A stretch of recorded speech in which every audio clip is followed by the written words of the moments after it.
YouTube channel में। तो आज की वीडियो में देखेंगे 9 क्लास का मैथ का छठा सेट, लास्ट सेट। वीडियो इसका कल ही बना दिया था लेकिन आवाज़ नहीं आया था सही से, इसलिए अपलोड नहीं किए।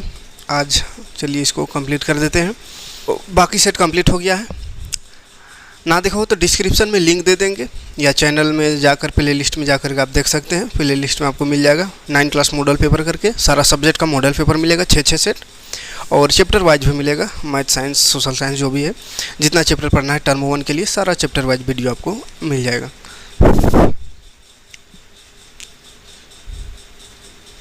तो चलिए शुरू करते हैं आज ये छठा सेट का क्वेश्चन। पहला क्वेश्चन है, निम्न में कौन परिमेय संख्या है? परिमेय संख्या छांटने को है। छांटने का हर वीडियो में बताते हैं, कहा पहला क्वेश्चन यही रहेगा, परिमेय या अपरिमेय छांटने को। तो परिमेय संख्या कौन है? देखिए पहला नंबर में 2 माइनस √5 है। √5 का अगर रूट को तोड़ सकते पूर्ण संख्या में तो ये परिमेय होता, लेकिन √5 का रूट को हटा नहीं सकते हैं कोई पूर्ण संख्या में, इसलिए ये परिमेय संख्या नहीं है। √25 रहता तो परिमेय संख्या होता, क्योंकि 25 5 का स्क्वायर करने से आ जाता है, यानी इसका रूट को हटा सकते हैं एक पूर्ण संख्या में, इसलिए ये परिमेय होता है। लेकिन 5 है जिसका रूट नहीं तोड़ सकते हैं तो ये परिमेय नहीं है। दूसरा ऑप्शन में देखिए, दूसरा ऑप्शन में क्या दिख रहा है? √7 ऊपर भी है नीचे भी √7, तो √7 तो कट जाएगा तो बचेगा 2/7। तो 2/7 क्या है? परिमेय संख्या है, यानी कि दूसरा ऑप्शन परिमेय संख्या है। ठीक है। तीसरा में देखिए √2 है तो √2 को नहीं तोड़ सकते इसलिए अपरिमेय है। चौथा में पाई है तो पाई तो अपरिमेय संख्या ही होता है। ठीक है। अगला क्वेश्चन है, दो परिमेय संख्याओं के बीच पाई जाने वाली परिमेय संख्या कितना होता है? तो दो परिमेय संख्या के बीच अनंत परिमेय संख्या पाया जाता है, यानी असंख्य, असीमित है ना, कोई इसका गिनती नहीं है, अनलिमिटेड मिलता है दो परिमेय संख्या के बीच का परिमेय संख्या। अगला क्वेश्चन है, देखिए गुना करने वाला, लेकिन इसमें बोले हैं अगर सेम है √5 √2 √5 √2, एक प्लस में एक माइनस में, तो ये बन जाता है a + b a - b। ये इस टाइप से है, तो इसका फार्मूला होता है a² - b²। तो इस फार्मूला में लगा देना है a², a की जगह √5 है तो √5 का स्क्वायर, -b² में b की जगह √2 है तो √2 का स्क्वायर। स्क्वायर रूट कटेगा तो 5 बचेगा -2, 5 में 2 घटाएंगे 3 बचेगा। 3 आंसर दूसरा ऑप्शन में है। प्रत्येक पूर्णांक एक परिमेय संख्या है, तो ये सही है। जितना भी पूर्णांक है वो सब परिमेय संख्या के अंदर ही आता है, परिमेय संख्या है ना, क्योंकि परिमेय संख्या p/q के रूप में जिसको लिख सकते हैं, और q ≠ = 0 होना चाहिए। तो पूर्णांक जो है वो माइनस वाला नंबर होता है, प्लस वाला नंबर होता है और 0 होता है। तो ये सारा संख्या सीधा साधा नंबर है, 1 2 3 4 5 इस तरह से, या -1 2 3 4 5 और 0। तो ये सब क्या है? परिमेय संख्या है। निम्न में से कौन परिमेय संख्या 3/5 और 4/5 के बीच स्थित है? तो दो परिमेय संख्या के बीच का परिमेय संख्या निकालने का बहुत तरीका बताया, उसमें से एक मेन तरीका है a + b/2 कर दीजिए। ये छोटा क्वेश्चन के लिए a + b/2 फार्मूला है, इस फार्मूला में लगा दीजिए। तो पहले a + b करते हैं, तो a + b करेंगे तो 3/5 + 4/5, नीचे हर बराबर है तो हर को लिख देते हैं, ऊपर जोड़ देते हैं, 4 × 7 7/5 हुआ, और फार्मूला में 2 लगता है नीचे, तो नीचे 2 लगा देंगे तो 7/5 दूनी 10 हो गया, तो 7/10 हो गया ये दोनों के बीच में। तो तीसरा ऑप्शन सही है। अगला क्वेश्चन है, घात वाला 32 का पावर 1/5 दिया हुआ है, तो 32 पावर 1/5 है, तो जब भी पावर में फ्रैक्शन रहे तो बोले है हर को देखना है। हर कितना है? 5 है, तो 5 के पावर में बदल देना है 32 को। तो 32 किसका पावर 5 करने से 32 आएगा, तो इसको गुणनखंड करके देख लेंगे। 2 16 32, 2 8 16, 2 चौके 8, 2 दूनी 4। देखिए 2 1 2 3 4 5 बार आया, मतलब 2 का पावर 5 करने से 32 आएगा। फिर पहले से है 1/5, तो 5 कटा तो बच गया 2 का पावर 1, तो 2 का पावर 1 मतलब 2 होता है, तो 2 आंसर हो जाएगा, पहला ऑप्शन में है। अगला प्रश्न है, इनमें से कौन बहुपद नहीं है? तो बहुपद के लिए क्या बोले हैं? चर में चर का पावर जो होता है वो पूर्ण संख्या होना चाहिए, तो वो बहुपद है। तो पहला नंबर ही देखिए बहुपद दिख रहा है, x² फिर x का पावर कुछ होने, यानी कुछ नहीं तो 1 रहता है, तो क्या है? पूर्ण संख्या, सभी चर में पूर्ण संख्या घात में है, पावर में है, इसलिए पहला है बहुपद है। दूसरा नंबर बहुपद नहीं है, क्यों नहीं है? अच्छा नहीं है वो छांटना है। ठीक है, तो पहला तो है बहुपद, दूसरा नहीं है। क्यों नहीं है? क्योंकि 2/y किया हुआ है, तो y को ऊपर ले जाएंगे तो 2y का ऊपर माइनस पावर हो जाएगा, माइनस, तो -1 माइनस में पावर आ गया, यानी कि माइनस क्या है? पूर्ण संख्या नहीं है, इसलिए बहुपद नहीं है, तो दूसरा ऑप्शन सही होगा। बाकी तीसरा भी बहुपद है क्योंकि y का पावर 2 है, चौथा भी बहुपद है क्योंकि x का पावर 3 x का पावर 2 है, यानी पूर्ण संख्या है, तो सब बहुपद है, सिर्फ दूसरा नंबर बहुपद नहीं है। अगला क्वेश्चन, px = 2x + 1 का शून्यक निकालना है, तो शून्यक निकालने के बोले है 2x + 1 = 0 कर दीजिए, x का वैल्यू निकाल दीजिए। तो 2x + 1 है, उधर जाके माइनस हुआ, 2 गुना में उधर जाके भाग हो जाएगा, तो 1/2 -1/2 हो गया आंसर। अगला क्वेश्चन है बहुपद x का पावर 5 - y का पावर 4 + 3 का घात। घात बोलते हैं सबसे बड़का पावर, तो सबसे बड़का पावर है y का पावर 5, तो 5 हो गया इसका घात। फिर x बराबर 1, यानी x में 1 रख करके और px बराबर कुछ बहुपद दिया हुआ है, इसका मान निकालना है। तो बहुपद है 5x² - 3x + 7, x में 1 रखना है, तो 5 × 1 x की जगह फिर स्क्वायर, फिर -3x है तो x जगह 1 + 7। 1 का स्क्वायर करेंगे 1 आएगा, 5 को गुना करेंगे 1 से 5 होगा, -3 का 3 होगा + 7, 5 में 3 घटाएंगे 2 होगा + 7, 2 और 7 जोड़ेंगे तो 9 होगा, तो 9 आंसर चौथा ऑप्शन में है। x का गुणांक लिखना है, गुणांक मैंने कितना से गुना हुआ है x, तो x देखिए क्या है -x, तो माइनस के बाद कुछ नहीं दिख रहा है तो कुछ नहीं, तो 1 लगा दीजिए, -1 इसका गुणांक है।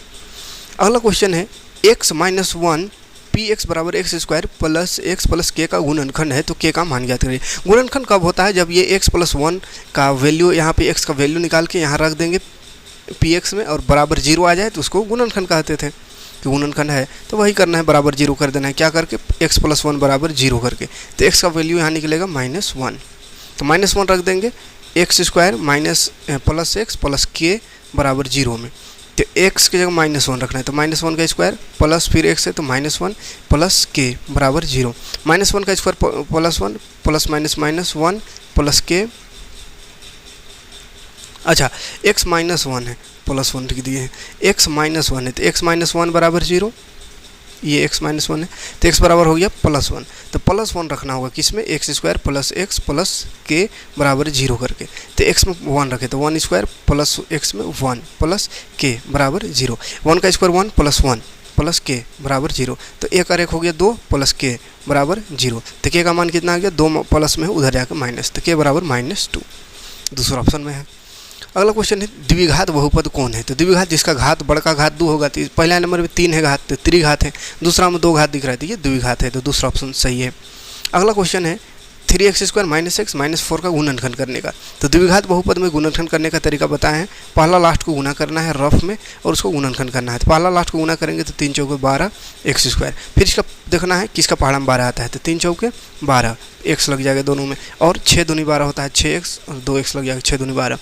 अब देखना है इसको जोड़ने से या घटाने से बीच वाला आना चाहिए, तो बीच में है -x, -x मतलब -1 है, कुछ नहीं तो 1 है, तो 1 आना चाहिए जोड़ने से या घटाने से, तो 6 में 2 जोड़ेंगे 8 आएगा, 6 में 2 घटाएंगे 4 आएगा, नहीं आया इसमें 1, तो ऊपर वाला देखते हैं 3 में -4 करेंगे तो -1 आ जाएगा, ठीक है। बड़ा में माइनस रखेंगे, प्लस में छोटा में प्लस, तब होगा +- और घटाएंगे 4 में 3 तो 1 आएगा, बड़ा माइनस इसलिए -1, तो यहीं पे सोल्व कर लेना है, बीच में जितना उतना आ जाना चाहिए, ठीक है। तो इसको करने से आया तो क्या करना है, पहला को उतार देना है जैसे है वैसे ही, बीच में वहाँ से उतार देना है 3x - 4x को जो रफ किए उससे, फिर लास्ट में जैसा है 4 है माइनस में तो उतार देना है, फिर कॉमन निकालना है 2 से, ये दोनों से कॉमन निकालेंगे तो 3 दिख रहा है, x भी दिख रहा है, तो 3x निकला तो x बचेगा, प्लस यहाँ 3x निकल गया तो कुछ नहीं 1 बचेगा, फिर इसी को लिख देना है, थोड़ा दूर में है, फिर बीच में मिला दीजिए, ऊपर में 4x - 4 है, यहाँ x + 4, तो 4 का कमी है तो 4 से गुना हो जाएगा, 4 और 1 4x, 4 1 4, फिर x + 1 कॉमन निकलेगा तो बच जाएगा बाहर वाला 3x - 4, तो ये हो जाएगा इसका गुणनखंड, ठीक है। चलिए आगे बढ़ते हैं, c का निर्देशांक निकालना है, तो c देखिए कहाँ है, यहाँ है, निर्देशांक बोलते हैं x और y को, तो इसका सीधा x देखिए, x में -5 दिख रहा है, y इसका सीधा 2 दिख रहा है, तो 2, तो -5 और 2 हो गया इसका निर्देशांक।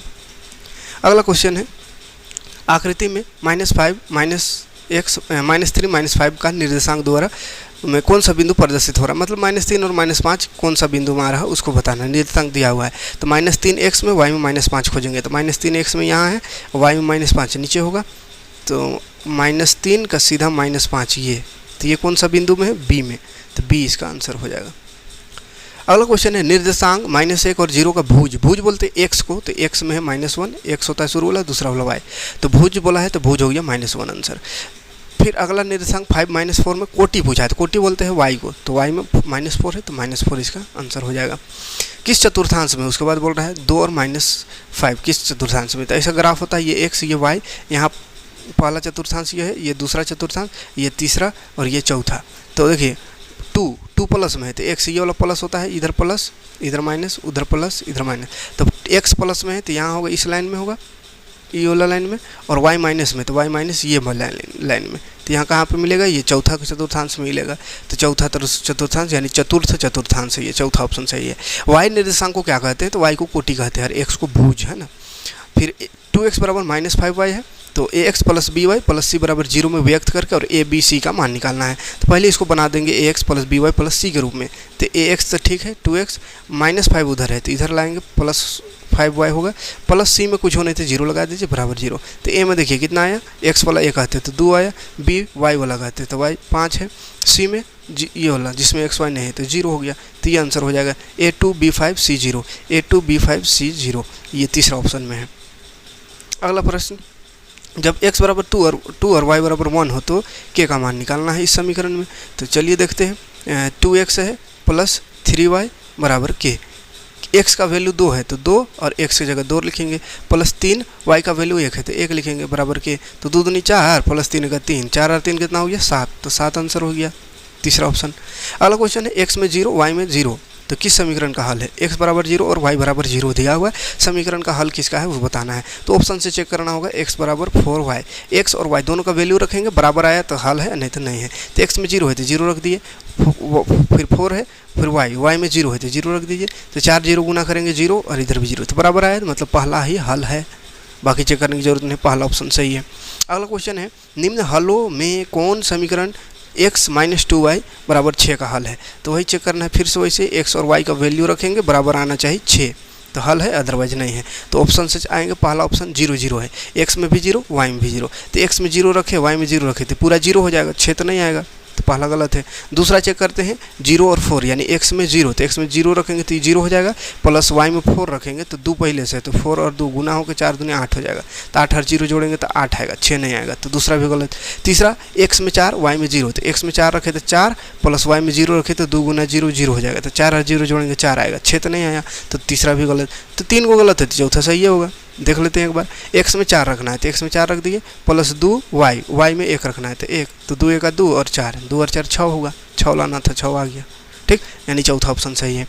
अगला प्रश्न, x माइनस y बराबर 2, इसका हल बताना है। तो वही करना है, इसमें भी x और y का वैल्यू दिया हुआ है, रखना है, 2 आना चाहिए। तो x में पहला ऑप्शन रखते हैं, x में 2 है y में 1, तो 2 1 माइनस करने से 2 आएगा, नहीं आएगा, 1 आएगा, तो पहला गलत। दूसरा देखते हैं, 4x में y में 2, ठीक है, 4 है x में y में 2, 4 में 2 घटाएंगे 2 आएगा, सही आ रहा है, 2 लाना था, सही आया, मतलब दूसरा ऑप्शन सही है। अगला क्वेश्चन है 26 नंबर, रैखिक समीकरण 3x + 2y = 6 का y अक्ष के किस बिंदु पर परिच्छेद करेगा। ये y अक्ष के बोला है कि कौन सा बिंदु पर परिच्छेद करेगा, यानी y का वैल्यू यहाँ पे रखना होगा x0 करके, है ना। तो x0 और y में कुछ वैल्यू रखना है। तो पहला में x 2 है, y में 0 है, तो पहला को तो रखना ही नहीं है। दूसरा में x0 है, y 2, तो इसको रख के देखिए, x0 तो 3 और 0 प्लस y में 2 है, तो 2 गुना 2, 6 लाना आना चाहिए, तो 3 0 0 हो गया, 2 दूनी 4 हो गया, 6 नहीं आया, तो दूसरा गलत है। तीसरा देखते हैं, तीसरा में भी x0 है, y में 3 है, तो x0 वाला को ही रखना है, क्योंकि इसमें y अक्ष बोला है, तो y में खाली नंबर होना चाहिए, ठीक है। तो x0 तो 3 गुना 0, ये तो 0 हो गया, प्लस 2 और y में 3 है, तो 3 दूनी 6 आ गया, तो तीसरा ऑप्शन सही है।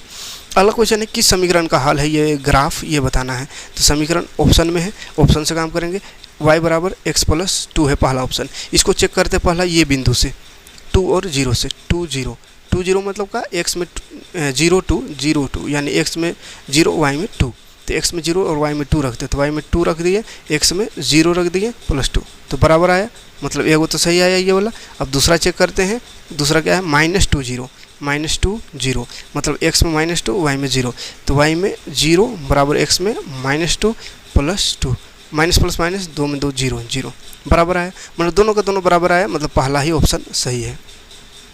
अगला क्वेश्चन, पूरक निकालना है, 65 का पूरक बोलते हैं 2 को जोड़ के 90 होना चाहिए, तो 90 में घटा दीजिए तो पूरक निकल जाएगा, तो 90 में घटाइए 65, तो 5 5 10 6 2 8, 25 डिग्री इसका पूरक हो गया, ठीक है, दूसरा ऑप्शन में है। अगला क्वेश्चन, समपूरक बोला है, समपूरक बोलते हैं 2 को जोड़ के 180 डिग्री होने चाहिए, तो एगो दिया हुआ है 105, तो 180 में 105 घटा दीजिए, तो हो गया 5 यहाँ 7 75, तो 75 डिग्री इसका समपूरक होगा। यदि एक कोण अपने पूरक से 24 अधिक है तो कोण का माप ज्ञात कीजिए। अपने पूरक से 24 अधिक है बोल रहा है, ठीक है, अपना पूरक से 24 अधिक है, तो चलिए ऑप्शन से चेक करना होगा। ऑप्शन में जैसे एक 24 दिख रहा है, तो 24 का पूरक निकालते हैं, तो 90 से घटाएंगे, तो 24 का पूरक निकलेगा, घटाइए 6 4 10, 6 2 8, तो 66 आया। तो 66 अपने पूरक से 24 अधिक है क्या? 24 क्या है? 24 का पूरक 66। अब 66 से 24 अधिक होना चाहिए, तो 24 है, 66 से छोट है, अधिक कहाँ से रहेगा, है ना? तो गलत है ये। 57, दूसरा चेक करते, दूसरा नंबर में 90 माइनस 57 करके इसका पूरक निकालते हैं 57 का, जो कि कितना आता है? 7 3 10, 5 3 8, 33 आया। 33 में अब 24 जोड़ के देखिए, तो 57 आना चाहिए, तो 24 जोड़ के, कहा कि 24 अधिक बोला है, तो 4 3 7 3 2 5, 57 आ गया, मतलब सही है। तो 57 डिग्री, ये दूसरा ऑप्शन सही होगा। अगला क्वेश्चन है, आकृति में ये ए बी और डी पैरेलल है, ये वाला दोनों पैरेलल है, और ये दिया हुआ 35, ये 53, तो डी सी ई निकालना। डी सी कहाँ है? डी सी ई, ये वाला निकालना। ये देखिए, दो पैरेलल लाइन दिया हुआ है। पैरेलल लाइन में हम जानते हैं, क्या जानते हैं कि पैरेलल लाइन ऐसा, अगर तिरछा लाइन इसमें है, तो अगर ये 35 दिया हुआ है तो इसका ये भी 35 होगा, ठीक है। तो ये 35 है, तो इसका बराबर ये वाला भी क्या होगा? 35 होगा। अब ये 35 है, तो त्रिभुज में 35 और 53 दो को दिया हुआ है, तीसरा हमको फाइंड करना है। तो त्रिभुज के तीनों कोणों का योग 180, तो 180 में घटा दीजिए दोनों को जोड़ के, किसको 53 प्लस 35 को, तो निकल जाएगा। तो 5 3 8, 5 3 8, 88, तो 180 में 88 घटाइए, कितना होगा? 8 2 10, और यहाँ 17 बचा, 17 में 8 घटाएंगे 9, 92 डिग्री। तो तीसरा कोण 92 डिग्री होगा, तीसरा ऑप्शन सही है।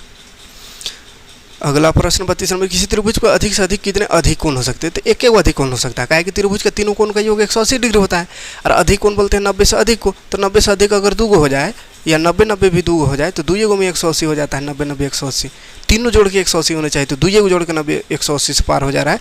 इसीलिए कभी भी 2 समकोण या अधिक कोण नहीं हो सकता है, एक हो सकता है, तो एक आंसर होगा।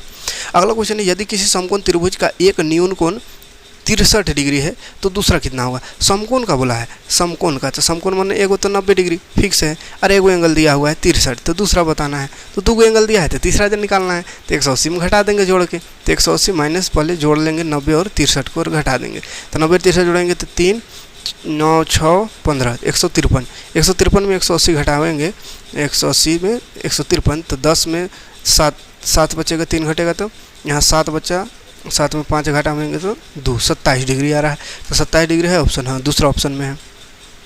अगला क्वेश्चन देखिए, अनुपात में दिया हुआ है एक्स वाई अनुपात 5:7 है, तो वाई का मान निकालना है। तो अनुपात जब भी रहे तो उसमें बोले हैं एक ठो कोई चर लगा दीजिए, एक्स वाई जेड कुछ भी।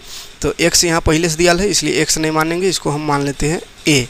जैसे एक्स और वाई का अनुपात दिया हुआ है 5 और 7, तो एक्स वाला को हम मान लेते हैं 5a, वाई को मान लेते हैं 7a, ठीक है। और यहाँ देखिए एक्स और वाई एक सीधा रेखा बन रहा है, दोनों मिलके सीधा रेखा 180 डिग्री होता है, मतलब दोनों को जोड़ के 180 है, एक्स प्लस वाई जोड़ के कितना है 180 है। तो एक्स को माने है 5a प्लस वाई को 7a, 7a बराबर 180, 5 7 12 a बराबर 180। अब काट दीजिए इसको, 12 से डायरेक्ट कट जाएगा, 12 का 12, 6 जाएगा, 12 25 60, तो a का वैल्यू आया 15। हमको a नहीं निकालना है, x निकालना है, तो का y निकालना है, तो y को माने हैं 7a, तो 7 और a आया 15, तो 15 7 105, दूसरा ऑप्शन सही है। दो सर्वांगसम आकृति का होगा तो बराबर होता है, समान होता है। 36 नंबर, ये देखिए त्रिभुज दिया हुआ क्या चीज़, बी लंब सी ए, सी एफ लंब बी ए, तो बी बराबर सी एफ, तो निम्न में कौन सत्य है कौन सा ये बताना है, यानी सर्वांगसम है, तो कैसे सर्वांगसम है। A B E सर्वांगसम A C F है क्या, देखिए तो ए बी ई, यानी ये वाला का बात हो रहा है, ये पूरा ए बी ई, और इधर ए सी एफ, ये दोनों सर्वांगसम, तो सही है, सर्वांगसम तो है, लेकिन नाम सही लिखा हुआ है। देखिए ए से बी तब ई, लास्ट में 90 डिग्री वाला में किया है, वैसे ही 90 डिग्री लास्ट में होना चाहिए इसमें भी, ए सी एफ में, तो ए सी एफ, एफ 90 डिग्री है तो 90 डिग्री लास्ट में, तो ये सही है, पहला सही है।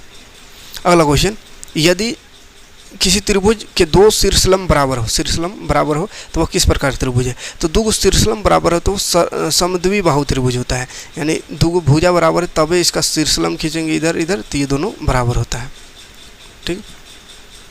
अगला क्वेश्चन है, ए बी सी समान सर्वांगसम है पी क्यू आर का, तो पी आर किसके बराबर है, तो त्रिभुज बनाना होगा, दो ए बी सी एक ठो और एक ठो पी क्यू आर, नाम वैसे ही लिखेंगे, जहाँ से ए बी सी स्टार्ट किया वहीं से पी क्यू आर भी स्टार्ट करेंगे।